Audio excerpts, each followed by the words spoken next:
Hello and welcome back. So today we saw the release of Apple Creator Studio, which if you aren't aware is Apple's new subscription bundle of their Pro creative apps. This bundle covers both iPadOS and macOS and a tiny bit iPhone if you count the iWork apps, which I don't in this case. Now this bundle is exciting for iPad creators for a number of reasons, and not just because we're finally getting Pixelmator Pro on the platform, which I'll talk about in a future video, but because we're also getting some long-awaited updates to Final Cut Pro. Alongside the release of this bundle is Final Cut Pro for iPad version 3, and it includes the long-anticipated, at least by me, feature of background video exports. But that's not the only exciting feature in this update, so I want to do a quick overview of what's new in this new version of Final Cut for iPad creators. Upfront disclaimer, I'm not an actual video professional, obviously. I'm just the guy who makes YouTube videos. So this won't be particularly in-depth from that perspective, but I'm just going to show you the features as I would use them. Now let's look at background exports, which I have been waiting for. When Final Cut Pro launched in 2023 on iPad, it was quickly noted that you couldn't export your video and then go do something else while the export was happening. Now, despite what the app would tell you, you actually could do other things while it exported, but they were kind of hacky workarounds. But now we have a better and more official solution. I'm going to go into the menu here. I'm going to tap on Share and go to Video. And I'll take the default settings here, but of course you could change these. Normally when you hit Export, you'll get a pop-up that says Exporting Video. You see a progress bar and it'll say Keep Final Cut open the entire time. But now, tap Export, and we get the same progress bar, but it just tells us it's exporting. You see at the top here, we have a live activity, which is how iPadOS surfaces background tasks. If you look closely, you'll notice that live activity is square and not rounded like it's supposed to be. That is a bug some of us have been encountering in iPadOS 26.2 that quite frankly is pretty embarrassing, but seems to be fixed in iPadOS 26.3. So I can swipe home. You see the live activity continues. I can swipe it away, pull down Notification Center, and you'll see, oh, it looks correct here. I have my live activity. I can still see the progress. It's 16% completed. Now, if I wanted here, I could actually stop this export by tapping on the stop button there. I don't, so I'm going to let it keep going. I also get this nice indicator in the corner here that lets me know the live activity is going on. I can tap on it, bring up the live activity, still square. And of course, if I tap on that notification, it brings me back to Final Cut. The export's continuing, and I can do other things. One of my biggest issues with the previous version of Final Cut on iPad was how it handled external monitors, or really how it didn't handle external monitors. The previous version of the app wasn't resizable, which means that when you put it on a display, you are locked into either like iPhone landscape aspect ratio or iPad portrait aspect ratio, and it wouldn't fill the screen, which was not ideal. But as you can see, the app is now fully resizable, just like a modern iPad app should be. I can even make it iPhone sized if I wanted to, which is an interesting feature for a company that may be thinking about bringing Final Cut Pro to the iPhone, be it a regular iPhone or maybe something a little wider like a folding iPhone. I have this plugged into my Thunderbolt dock, connected to my studio display.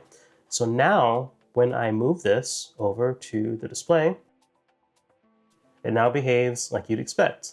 I can take it full screen if I want to, and I can use the entirety of my studio display here. I can bring up the inspector.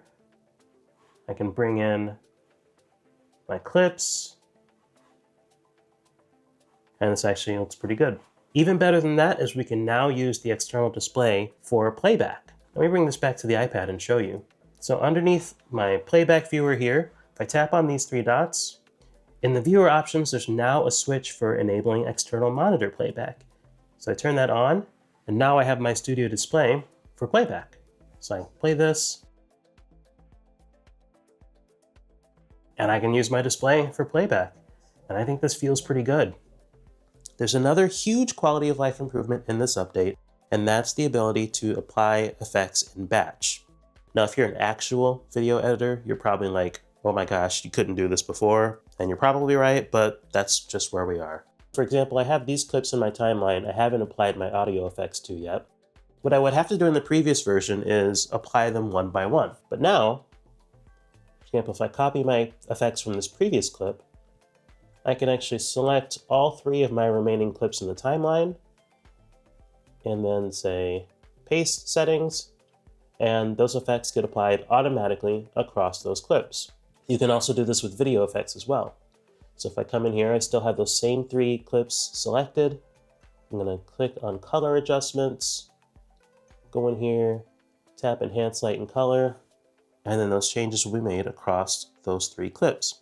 Where this really comes in handy for me is that sometimes as I'm pulling clips in, I forget to apply my effects. And so I do all my cuts and edits and then get to the end and realize, oh crap, I have to go through one by one and apply my audio or video settings. And now I could, in theory, just select the entire timeline, apply those changes if I forget them, and save myself a whole bunch of time. This update also brings some new search capabilities.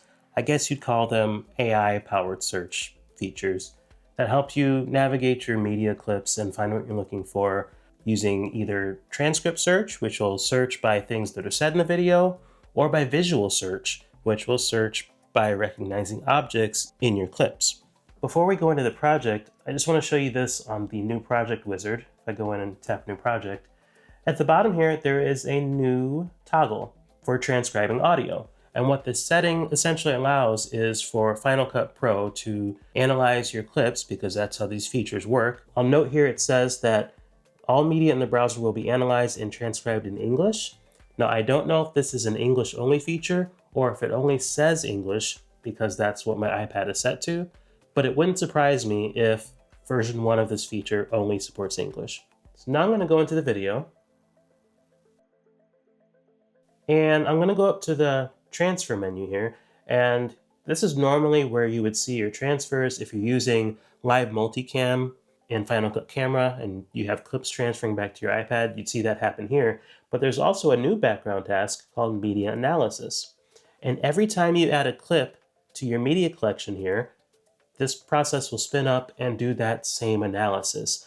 This is already run for this project, so that's why it's not doing anything now, but that's where you would see that. Because that process is already run, I can go in here and actually do some searching. I'm actually going to use my keyboard for this. And well, this is a video about the iPhone Air, so let's start by typing iPhone Air. And we can see this feature in action kind of in real time here. I can filter by clips that have a visual that matches iPhone Air, or transcript items where I or someone else said iPhone Air in the clip as well. I'm going to start with transcript contains. It pulls up my separate audio clips, but also it pulls up clips where I just say iPhone Air, which I imagine I say a lot in this video. And now I want to do a visual search. Even though this is an iPhone video, I'm sure I said something about the iPad because that's what I do. So I'm going to search for iPad, and then I'm going to tap on Visual Found. And if you look through this, we can see there are clips with iPads. And then there's beat detection. So with beat detection, Final Cut Pro will analyze music or audio clips in your timeline and display beat markers that you can align your footage to, which for certain types of videos could be really helpful. If you tap and hold your audio clip, this video has music going through the whole video. In the context menu, there's a new option that says Enable Beat Detection, which I'm going to turn on. And then hopefully you can see this. There's some green lines here that should be aligning with the beats in the music. If we're assuming 4/4 time, and if you look in the support docs, it basically says for best results, use audio that uses a 4/4 time signature. We have these thicker lines that seem like they're occurring every 4 measures or so. But you can, using Final Cut's magnetic snapping feature, it's really easy then to snap a clip to one of these beat lines and help you figure out where you want that to go to align with the music. Next up is Montage Maker. Now the idea behind this feature is to give you a starting point for your video if you have a bunch of footage but aren't sure how to start putting it together. Final Cut can analyze your footage, presumably with AI, and generate this video montage based on various highlights in your video. I'm going to select some clips I have already imported into this test project. At the bottom here, there's a new button here to generate a video montage. You can tell what it is because of the AI sparkles. I'll tap that. Final Cut will process that footage. There's not a ton here, but if you had more, this would take more time. And it generated a video montage. This was all Apple Watch footage, so won't be terribly interesting.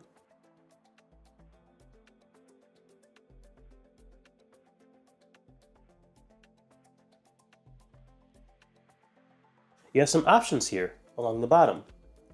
You can change the aspect ratio. For example, I could move this from 16:9 to 4:3, just like that.